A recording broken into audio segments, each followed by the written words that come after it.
माता सीता ने भी किया था एक घोर पाप। जी हाँ दोस्तों, रामायण की कथा तो सभी ने सुनी और पढ़ी होगी, जिसमें श्री राम और सीता माता के जीवन से जुड़ी पहलुओं को दिखाया गया है।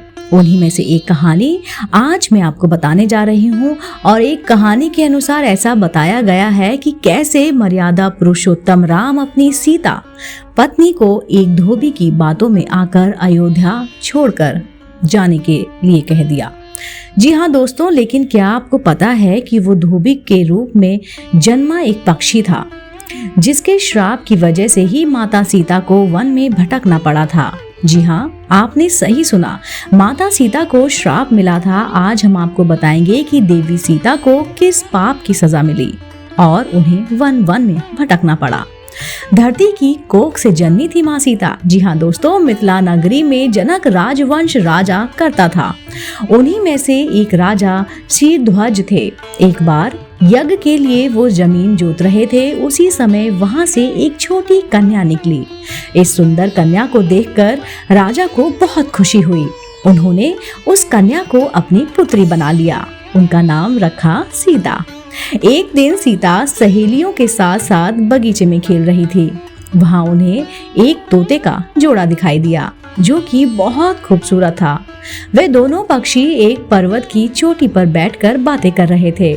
पृथ्वी पर श्री राम नाम से विख्यात एक बड़े सुंदर राजा होंगे। उनकी महारानी का नाम सीता होगा। श्री राम सीता के साथ कई वर्षों तक राज करेगी।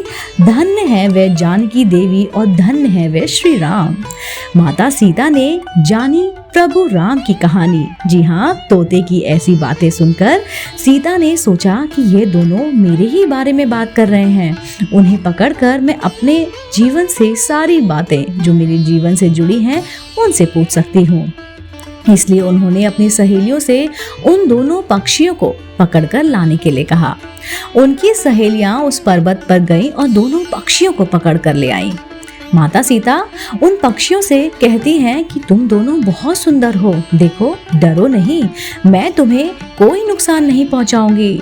तुम बस मुझे ये बताओ कि तुम कौन हो और कहां से आए हो, राम कौन है और सीता कौन है, तुम्हें उनके बारे में कैसे पता है। पक्षी जोड़े ने सुनाई राम जन्म की कथा। माता सीता ने उनसे पूछा, पर दोनों पक्षी बताने लगे कि एक बहुत विख्यात महर्षि वाल्मीकि हैं। हम दोनों उन्हीं के आश्रम में रहते हैं। महर्षि ने रामायण नाम का एक ग्रंथ लिखा है, जिसका पाठ उन्होंने अपने शिष्य को भी कराया है। उन पक्षियों ने सीता को यह भी बताया कि इस ग्रंथ में महर्षि वाल्मीकि ने बताया है कि महर्षि के द्वारा किए गए पुत्रोष्टि यज्ञ से प्रसन्न होकर भगवान विष्णु, राम, लक्ष्मण, भरत और शत्रुघ्न ये 4 मानव शरीर धारण कर पृथ्वी पर जन्म लेंगे।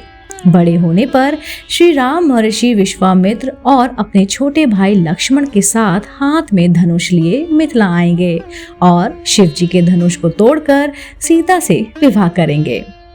राम और सीता का विवाह किस प्रकार होता है? फिर उन पक्षियों ने अपने जो जोड़े थे उन्होंने कहा, हे सुंदरी, हमने तुम्हें सब कुछ बता दिया, अब हमें छोड़ दो, हम जाना चाहते हैं। पक्षियों की बातें सुनकर माता सीता के मन में और भी बातें जानने की इच्छा हुई।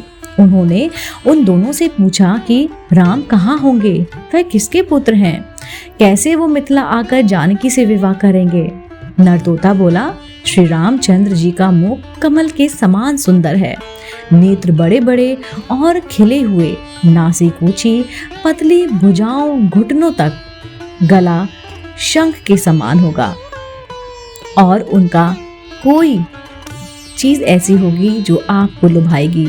मैं उनका क्या वर्णन करूं, जिनके गुणों का बखान 100 मुख वाला भी नहीं कर सकता।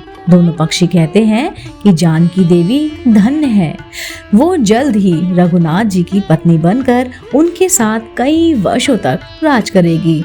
लेकिन तुम कौन हो? पक्षियों की बातें सुनकर सीता ने कहा, जिसे तुम लोग जानकी कह रहे हो वो मैं ही हूँ। नर तोते की विनती। नर तोता, माता सीता उन्हें कहती हैं, मैं तुम दोनों को तब तक नहीं छोड़ूंगी जब तक श्री राम यहाँ आकर मुझे विवाह करके नहीं ले जाते। तब तक तुम दोनों आराम से मेरे घर में रह सकते हो। यह सुनकर मादा तोता जानकी से कहती है, हम वन के पक्षी हैं, हमें घर में सुख नहीं मिलेगा। मैं गर्भवती हूँ, मुझे जाने दो। मैं अपने साथ और अपने स्थान पर जाकर बच्चों को पैदा करूंगी। आप चाहें तो उसके बाद फिर से यहाँ आ जाना और मैं यहाँ पर आ जाऊंगी। उनके कहने पर भी सीता जी ने उन्हें नहीं छोड़ा। तब उनके पति यानी नर तोते ने कहा, सीता मेरी पत्नी को छोड़ दो, वो गर्भवती है। जब ये बच्चों को जन्म दे देगी तब उसे लेकर मैं फिर से तुम्हारे पास आ जाऊंगा। माता सीता को पक्षी जोड़े का श्राप लगा। जी हाँ दोस्तों, तब माता सीता ने कहा, तुम आराम से जा सकते हो, लेकिन ये मुझे बहुत पसंद है, तुम घबराओ नहीं, मैं इसकी अच्छे से देखभाल करूंगी।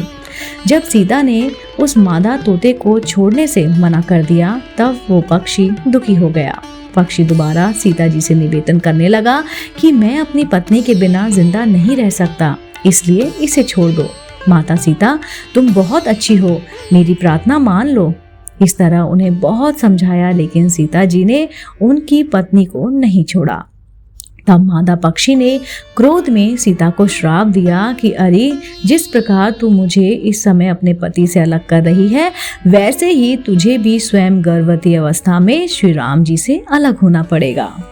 वन में भटकती रही माता सीता। जी हाँ, हम सभी जानते हैं, कुछ दिन बाद पति से बिछड़ने के दुख के मारे मादा पक्षी के प्राण निकल गए।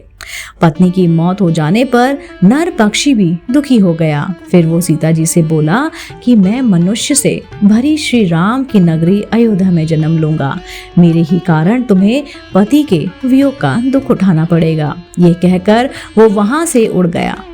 कुछ साल बाद उसका जन्म अयोध्या में धोबी के घर हुआ। जी हाँ, उस धोबी के कारण ही सीता जी का अपमान हुआ। उन्हें अपने पति श्री राम से अलग होना पड़ा। उस तोते का श्राप ही सीता जी के पति श्री राम के बिछड़ने का कारण बना। इसलिए जब माता सीता गर्भवती थी तो उन्हें भी अपने पति से दूर वन में रहना पड़ा था। अपने अक्सर लोगों को कहते सुना होगा, हमें हमारे कर्मों का फल मिलता है। जी हाँ, इस कहानी से ये बात सिद्ध हो जाती है कि कर्म के फल से कोई भी नहीं बच सकता, चाहे वो भगवान राम हो या फिर माता सीता। सभी को अपने अपने कर्मों का फल भोगना ही पड़ता है। दोस्तों, अगर आपको ये कहानी पसंद आई हो तो आप मेरे चैनल आध्यात्मिक कहानियों को तुरंत से लाइक कीजिए, शेयर कीजिए और सब्सक्राइब कीजिए। मैं आपके समक्ष फिर से प्रस्तुत होंगी एक नई रोचक जानकारी के साथ। आप देख रहे थे आपका अपना पसंदीदा YouTube चैनल आध्यात्मिक कहानियाँ।